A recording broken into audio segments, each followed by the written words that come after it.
Di luar sana ada yang mengklaim di mana tertulis bahwa gereja Roma itu didirikan oleh Santo Petrus. Ini catatan ini saudara-saudara, catatan Santo Irenaeus tahun 180 Masehi mengatakan bahwa gereja Roma, gereja Katolik yang di Roma itu didirikan oleh Santo Petrus dan Paulus.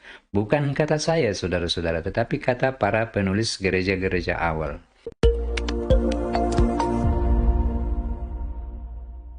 Salve, saudara-saudara. Video ini saya tujukan kepada saudaraku yang Katolik sebagai sharing informasi, dalam rangka memperteguh iman kita sebagai umat Katolik. Inilah Vox Veritatis, suara kebenaran. Saudara-saudara, saya tidak hendak mengajukan klaim bahwa gereja perdana adalah gereja Katolik, karena memang tidak ada yang perlu diklaim. Tetapi saudara-saudara, data-data sejarah yang ditulis oleh bapak-bapak gereja awal maupun para ahli sejarawan zaman modern adalah sesuatu yang harus diungkapkan dan harus disampaikan kepada publik, dalam hal ini terutama kepada saudara-saudara yang beragama Katolik, sehingga dengan demikian pengetahuan tentang gereja Katolik semakin luas di kalangan umat Katolik. Nah, itulah yang akan kita bahas pada kesempatan ini, saudara-saudara. Gereja perdana, gereja Katolik, sejarah dari gereja perdana sampai kepada gereja Katolik. Namun, saudara-saudara, seperti biasanya sebelum kita masuk pada pembahasan, terlebih dahulu kita akan melihat apa-apa saja yang akan kita bahas di dalam video ini. Yang pertama adalah gereja perdana berdiri, kapan dan di mana, gereja-gereja mana. Kemudian di pembahasan yang kedua adalah struktur dan suksesi apostolik gereja perdana. Kemudian di poin yang ketiga munculnya gereja Katolik. Kemudian poin yang keempat adalah peran gereja Roma atau gereja Katolik yang bermarkas di kota Roma pada waktu gereja perdana. Kemudian di poin yang terakhir, yang kelima adalah gereja Katolik pasca konsili Kalsedon. Di bagian A, bagaimana berdirinya gereja perdana, biasa juga disebut sebagai gereja-gereja awal atau dalam beberapa catatan juga disebut sebagai gereja purba. Adalah sebutan untuk komunitas umat Kristen awal pada masa-masa awal berdirinya gereja sejak kebangkitan Kristus hingga dia naik ke surga. Sampai pada awal abad keempat Masehi, yaitu dengan dikeluarkannya Edik Milano oleh Kekaisaran Romawi pada tahun 313. Namun ini saudara-saudara, beberapa catatan mengatakan bahwa ini adalah batas dari gereja awal 313. Tetapi beberapa sumber yang lain menyebutkan bahwa gereja perdana itu sampai pada konsili Kalsedon, yaitu tahun 451. Lalu kemudian kita lanjutkan pembahasan tentang berdirinya gereja perdana, yang mana saja. Di sini saya hanya menyebutkan 10 saja. Ada beberapa yang lain, misalnya 7 jemaat pertama, saya tidak sebutkan di sini. Saya hanya mewakili 10 gereja. Yang pertama adalah gereja di Yerusalem, tentu saja dia yang paling pertama. Didirikan sekitar tahun 30 sampai 33 Masehi, itu perkiraan. Pendirinya adalah Rasul Petrus dan Rasul Yohanes serta Rasul Yakobus. Kemudian di sini ada pemimpin penting, beberapa rasul di situ. Kemudian gereja perdana yang kedua adalah gereja di Antioquia, Suria. Didirikan sekitar tahun 40-41 Masehi. Kemudian gereja Roma, gereja di Roma berdiri sekitar tahun 49. Kemudian gereja di Efesus sekitar tahun 52-53. Gereja Korintus tahun 50-51. Kemudian gereja Filipi 49 sampai 50 Masehi, gereja di Tesalonika tahun 50 Masehi perkiraan. Kemudian gereja Galatia 47-48 dan kemudian gereja Alexandria 42 sampai 44 Masehi. Dengan berbagai macam pendiri di sini, kebanyakan para rasul, kemudian dilanjutkan oleh pemimpin gereja lokal, dan di sini ada urutan para pemimpin-pemimpin penting pada gereja-gereja perdana.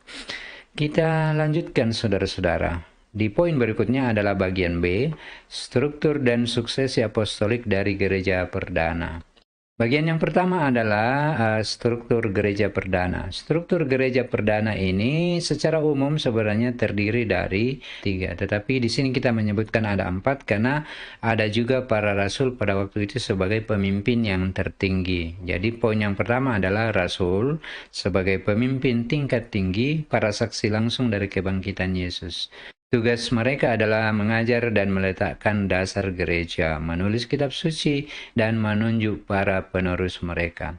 Kemudian struktur yang kedua adalah episkopos atau uskup, pemimpin komunitas lokal, bertanggung jawab atas pengajaran dan liturgi yang menjaga iman ortodoks, ajaran yang murni.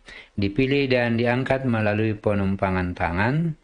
Kemudian di poin keempat, awalnya tidak ada pembatasan yang tegas antara uskup dan presbiter. Pembatasan itu akan menjadi lebih nyata ketika gereja mengalami perkembangan di mana sebuah kota-kota yang besar sudah mengalami banyak sekali pendirian gereja-gereja lokal, sehingga dibutuhkan ada satu pemimpin yang memimpin gereja-gereja lokal tersebut di bawah pimpinan para presbiter, pemimpin gereja lokal yang sifatnya lebih spesifik. Kemudian struktur yang ketiga adalah ada presbiter yang biasa disebut sebagai penatua atau dalam gereja modern disebut sebagai pastor atau imam. Mereka adalah pembantu uskup untuk mengajar, memimpin ibadah dan pelayanan pastoral. Kemudian di poin yang keempat, struktur yang keempat adalah diaken atau diakonos adalah pembantu praktis tugas pelayanan sosial.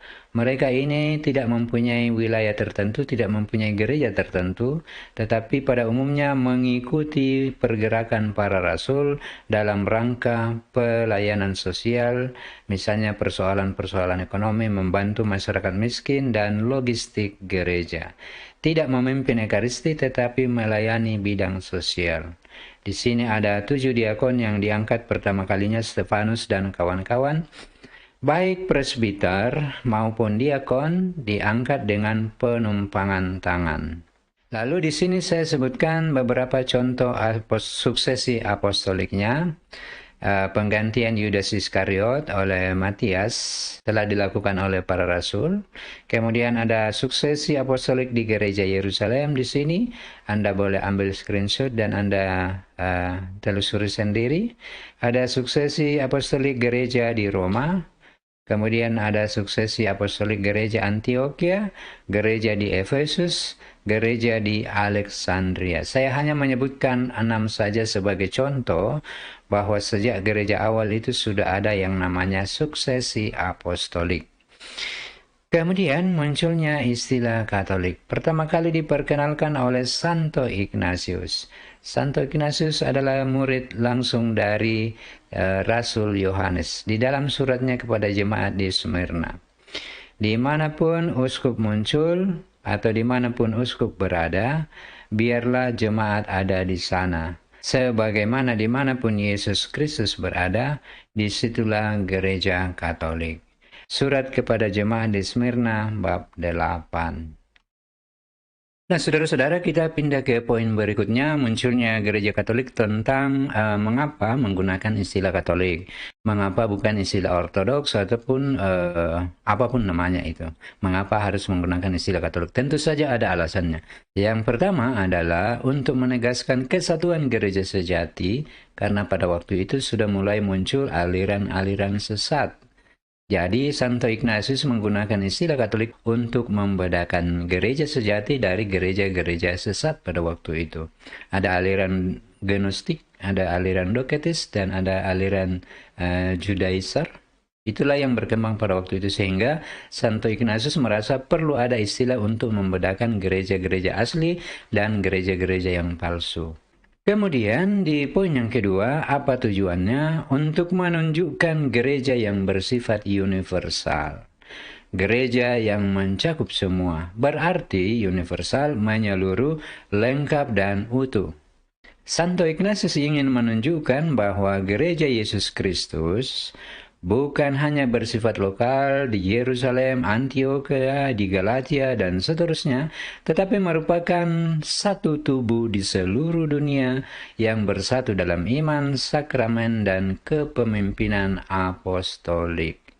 Kemudian di poin yang ketiga, mengapa menggunakan istilah Katolik untuk menunjukkan gereja sebagai organisasi. Jadi sudah ada 3.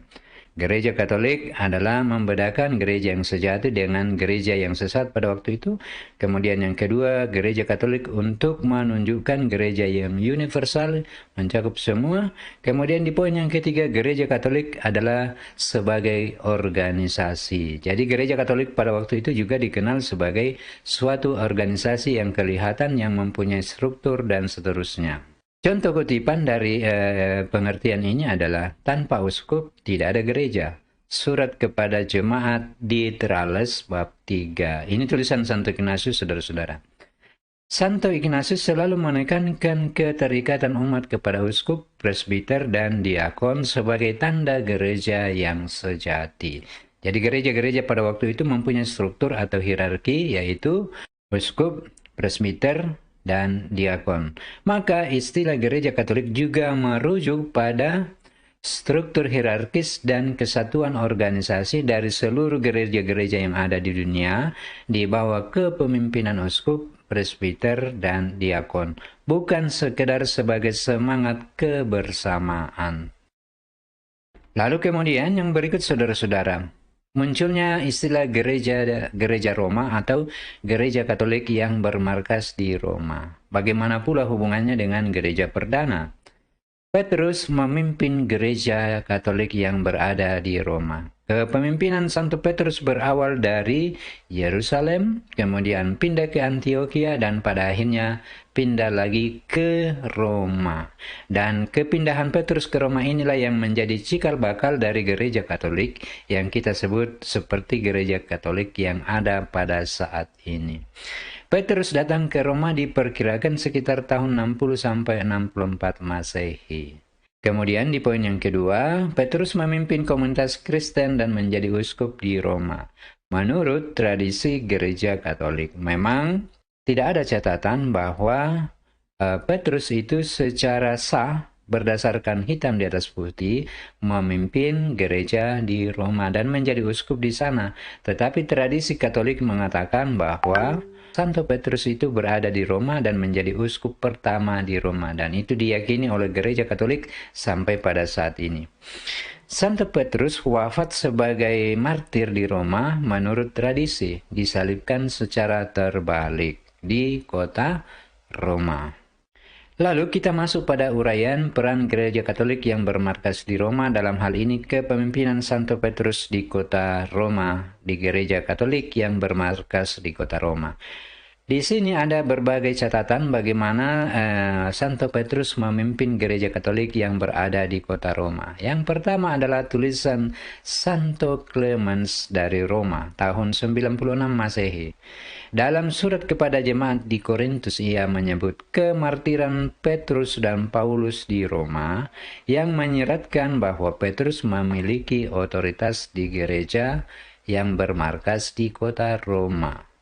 Kemudian tulisan yang kedua adalah tulisan Santo Ignatius dari Antioquia, tahun 107 Masehi kurang lebih, menyebut gereja Roma sebagai yang memimpin dalam kasih. Ini mengacu bahwa peran Petrus sebagai pemimpin bagi gereja Katolik yang berada di kota Roma. Kemudian di poin berikutnya ada Irenaeus dari Lyon. Irenaeus itu adalah muridnya Polikarpus. Polikarpus muridnya Santo Yohanes, Rasul Yohanes. Kalau Santo Ignatius itu murid langsungnya dari Rasul Yohanes. Tulisan Irenaeus kurang lebih tahun 180 Masehi. Petrus dan Paulus mewartakan Injil di Roma dan mendirikan gereja di sana. Petrus menyerahkan jabatan kepada Linus. Itulah sebabnya saudara-saudara, di dalam gereja Katolik yang menjadi paus yang kedua itu adalah Paus Linus, karena berdasarkan catatan Irenaeus ini bahwa Petrus menyerahkan jabatannya sebagai paus pertama kepada Linus. Dalam hal ini dicatat dalam Adversus Heresis 3.3. Kemudian ada lagi catatan dari Eusebius dari Kaisaria tahun 325 Masehi. Ini sekitar Konsili Nikea. Dalam catatan Ecclesiastical History, Eusebius menyebut Petrus sebagai pemimpin gereja Roma atau pemimpin gereja Katolik yang berada di Roma. Eusebius ini menyusun suksesi uskup dari Petrus ke Linus, Linus ke Anakletus, dan seterusnya. Terdapat di dalam catatan Eusebius History of the Church. Kemudian catatan yang terakhir tentang kepemimpinan Petrus di Roma adalah catatan Tertullianus pada kurang lebih tahun 200 Masehi menyatakan di Roma Petrus membaptis. Kalau Petrus membaptis di Roma berarti dia pernah di Roma. Maka masuk akal apabila dikatakan Petrus berada di Roma dan wafat di sana sebagai martir dan kemudian diakui oleh Gereja Katolik sebagai paus pertama di kota Roma. Mengapa lagi dikatakan bahwa gereja yang berada di Roma ini, peran gereja Katolik yang berada di kota Roma ini begitu dominan? Karena di poin yang kedua ini, otoritas gereja Katolik diakui oleh gereja perdana. Nah, saudara-saudara, di sini sudah mulai muncul cikal bakal gereja Katolik yang berada di Roma yang menjadi pemimpin gereja-gereja Katolik yang ada di gereja perdana pada waktu itu.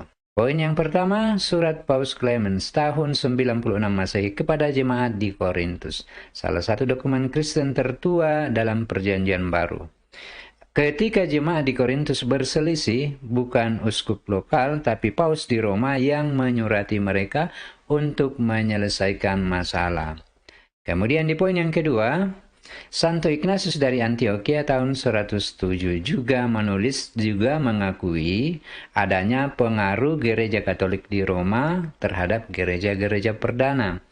Dalam suratnya kepada jemaat di Roma, ia menyebut gereja Roma sebagai yang memimpin dalam kasih. Jadi gereja Roma dianggap sebagai pemimpin gereja-gereja perdana pada waktu itu. Kemudian kita lanjutkan pada poin yang ketiga. Penulis yang ketiga adalah Santo Irenaeus sekitar tahun 180 Masehi.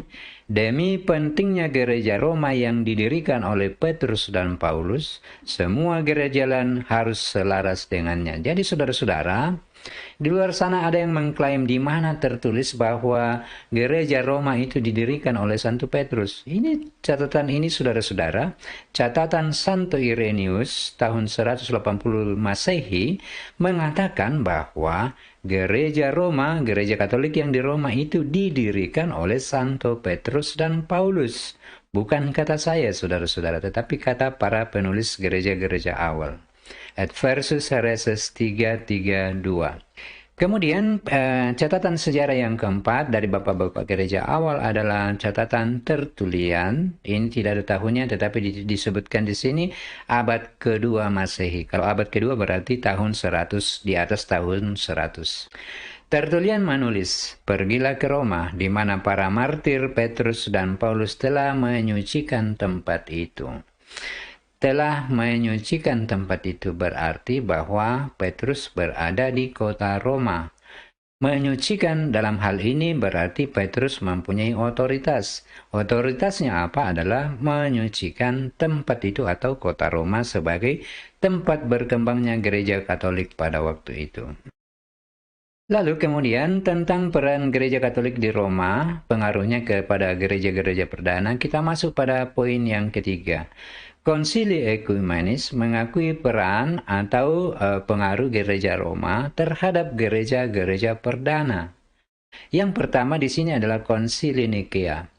Pada Konsili Nikea tahun 325, teks kanon nomor 6 Konsili Nikea mengatakan, "Biarlah kebiasaan lama tetap berlaku di Mesir, Libya, dan Pentapolis, yakni bahwa Uskup Alexandria memiliki yurisdiksi atas semuanya itu sebab hal yang serupa lazim dilakukan oleh Uskup Roma."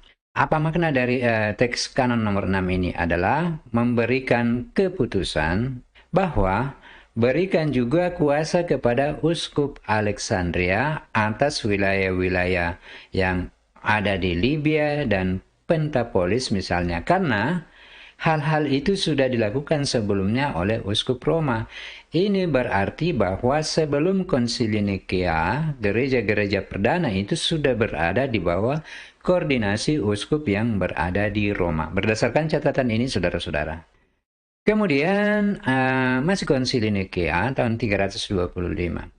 Kanon 6 mengakui bahwa Roma sudah memiliki otoritas yurisdiksi yang luas sebelumnya. Nah, ini yang saya jelaskan tadi. Maka status istimewa kota Roma, gereja Katolik yang berada di Roma, bukan hasil konsili, tetapi realitas sejarah yang kemudian diakui oleh konsili, bahwa gereja Katolik yang berada di kota Roma, yang dipimpin oleh Santo Petrus, adalah sebagai pemimpin gereja-gereja Katolik atau gereja-gereja Katolik perdana pada waktu itu. Itu adalah hasil konsili Nikea. Poin yang keempat, Uskup Alexandria memiliki yurisdiksi atas beberapa wilayah. Jadi, Uskup Alexandria ini diberikan kuasa atas beberapa wilayah, sebagaimana yang sudah menjadi kebiasaan bagi Uskup Gereja Roma.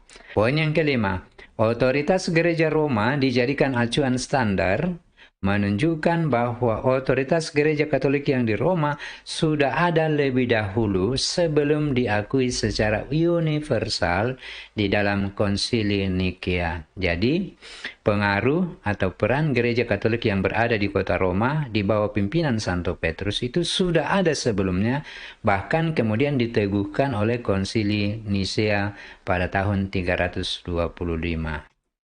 Kemudian selanjutnya konsili Konstantinopel yang pertama tahun 381 juga mengakui peran dan pengaruh gereja Katolik yang berada di kota Roma terhadap gereja-gereja perdana. 1. Kanon 3 menyebutkan Uskup Konstantinopel memiliki kehormatan kedua setelah Uskup Roma. Cermati baik-baik ini, saudara-saudara. Uskup Konstantinopel memiliki kehormatan kedua setelah Uskup Roma.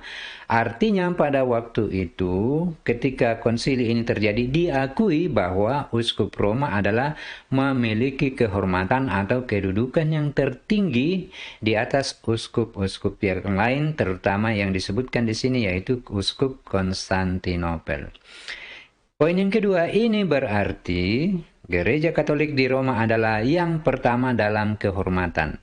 Yang pertama dalam kehormatan, atau yang dengan kata lain, yang pertama dalam otoritas atau yang pertama di dalam kekuasaan. Bahkan dibandingkan dengan Konstantinopel yang pada waktu itu adalah ibu kota Kekaisaran Romawi. Kemudian kita pindah ke konsili yang terakhir yang menunjukkan dan yang mengakui bahwa peran dan pengaruh gereja Katolik di Roma terhadap gereja perdana itu adalah sesuatu yang sah. Konsili Chalcedon tahun 451 diinisiasi oleh Kaisar Marcianus pada kanon nomor 28. Mengikuti segala keputusan para bapak gereja, bla bla bla dan seterusnya, gereja tersuci Konstantinopel adalah gereja Roma baru. Jadi pengakuan ini dikatakan bahwa gereja Konstantinopel adalah gereja Roma baru, dalam hal ini gereja Katolik yang baru, dalam hal kekuasaan. Karena gereja Roma yang lama itu adalah yang berkedudukan di kota Roma.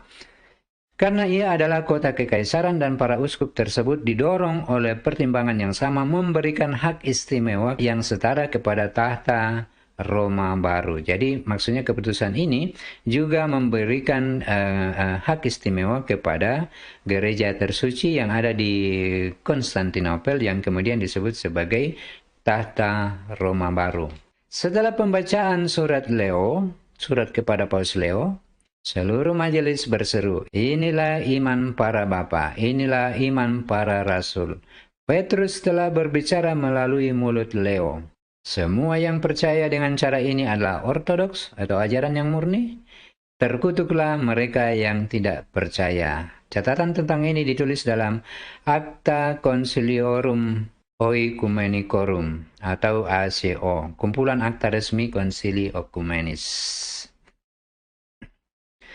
Nah, tadi saya mengatakan Paus Leo menolak sebenarnya ini karena Paus Leo mengatakan bahwa kekuasaan oleh Paus Leo itu tidak harus diberikan oleh kaisar, karena kekuasaan atau kuasa yang dimiliki oleh Paus Leo itu berasal langsung dari Santo Petrus yang kemudian diteruskan kepada paus-paus sesudahnya. Jadi menurut Paus Leo, pemberian kuasa oleh konsili ini sebenarnya tidak diperlukan, karena Paus Leo sudah mendapat sebelumnya sebagai tradisi apostolik dari Santo Petrus sampai pada penerus-penerusnya.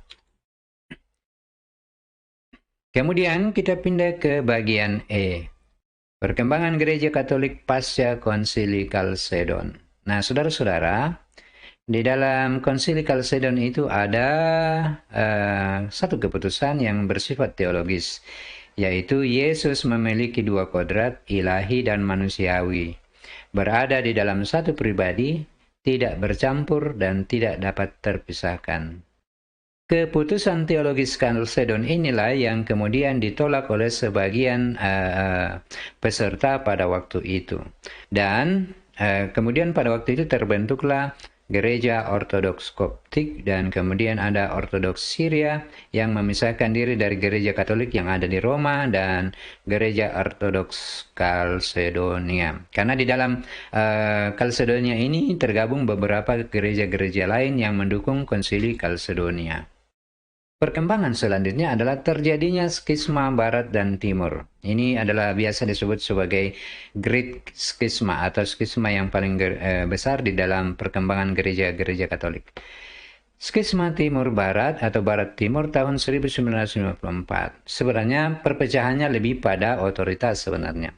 Perebutan kekuasaan. Walaupun di situ ada yang bersifat teologis, tetapi sebenarnya yang paling dominan adalah persoalan tentang otoritas paus yang berkedudukan di kota Roma. Kemudian ada persoalan politik, ada persoalan budaya. Terutama juga di dalam hal ini tentang terlalu dominannya penggunaan bahasa Latin di dalam ritus-ritus liturgi Latin. Karena untuk gereja-gereja timur ini mereka juga punya bahasa sendiri yang mereka gunakan di dalam proses peribadatan. Ketegangan ini memuncak saat utusan Paus Leo ke-9 mengekskomunikasi Patriark Mikhail Kerularios di Konstantinopel. Skisma ini melahirkan dua tradisi besar, Katolik di Roma dan Ortodoks di Timur. Sebenarnya saudara-saudara, yang Ortodoks Timur ini juga tetap Katolik, tetapi hanya saja mereka tidak ingin menggunakan istilah Katolik karena mereka mengatakan kami sudah Katolik, jadi tidak perlu lagi menggunakan istilah Katolik. Sementara gereja yang berkedudukan di kota Roma, gereja Katolik yang berkedudukan di kota Roma tetap menggunakan nama Gereja Katolik.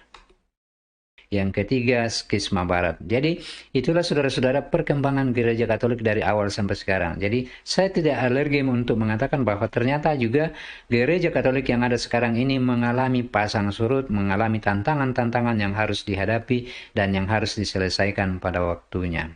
Yang pertama, skisma Barat 1387-1417, krisis besar dalam gereja Katolik ketika 2, bahkan 3 orang mengklaim sebagai paus secara bersamaan. Jadi sebenarnya begini saudara-saudara, ketika sebelum terjadi skisma ini, di kota Roma itu terjadi kekacauan politik.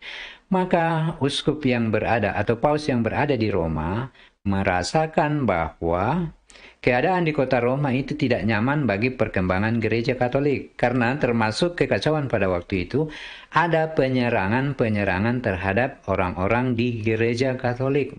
Paus mengambil kesimpulan bahwa kota Roma tidak aman pada waktu itu. Maka dipindahkanlah kedudukan Paus itu ke negara Prancis, yang dalam hal ini disebut sebagai Avignon. Jadi pada waktu itu kepausan berada di kota atau di negara Prancis. Nah, akan tetapi saudara-saudara, dalam perkembangan selanjutnya, gereja Katolik menganggap bahwa penguasa Prancis itu terlalu ditakutkan, terlalu dominan terhadap kekuasaan para paus, sehingga ditakutkan terlalu mempengaruhi, terlalu banyak campur dalam urusan-urusan gereja Katolik Roma. Maka pada waktu itu Paus Gregorius ke-11 yang berkedudukan di Prancis pada waktu itu, kemudian kembalilah dia ke Roma. Tetapi di 1 tahun berikutnya Paus Gregorius ini wafat. Kemudian setelah wafatnya Paus Gregorius ini terjadilah permasalahan di dalam gereja Katolik. Para kardinal di Kepausan Roma memilih Paus Urbanus ke-6 sebagai paus di Roma. Tetapi para kardinal di negara Prancis yang baru saja ditinggalkan oleh Paus Gregorius itu juga bertahan bahwa kepausan itu adanya di Avignon, Prancis. Maka mereka tidak mau menerima apa keputusan Roma. Maka sebagai imbalannya saudara-saudara, para kardinal di kota Avignon ini, di Prancis ini juga memilih paus yang baru sebagai tandingan, yaitulah Paus Clemens ke-7 di kota Avignon. Hal ini membuat umat Katolik menjadi bingung. Yang mana yang mau diikuti sebagai kepausan yang sah, ajaran yang mana yang mau diikuti, sehingga umat Katolik pada waktu itu mengalami kebingungan. Skisma ini pada akhirnya diselesaikan di dalam Konsili Konstan 1414 sampai 1418. Kemudian memilih Paus Martinus yang kelima sebagai paus tunggal yang sah dan berkedudukan di kota Roma. Jadi saudara-saudara, bukan perjalanan yang mulus gereja Katolik. Banyak tantangan yang pernah dialami. Termasuk ini yang berat ini adalah salah satunya adalah ini. Tetapi sesuai dengan sabda Yesus bahwa maut tidak akan mengalahkan gerejanya, akhirnya persoalan polemik di dalam kepausan ini dapat diselesaikan melalui Konsili Konstan yang pada akhirnya memilih satu uskup yang kemudian kembalilah ke kota Roma. Kemudian perkembangan selanjutnya terjadinya Reformasi Protestan. Reformasi Protestan ini terjadi dari gereja Katolik yang berkedudukan di kota Roma.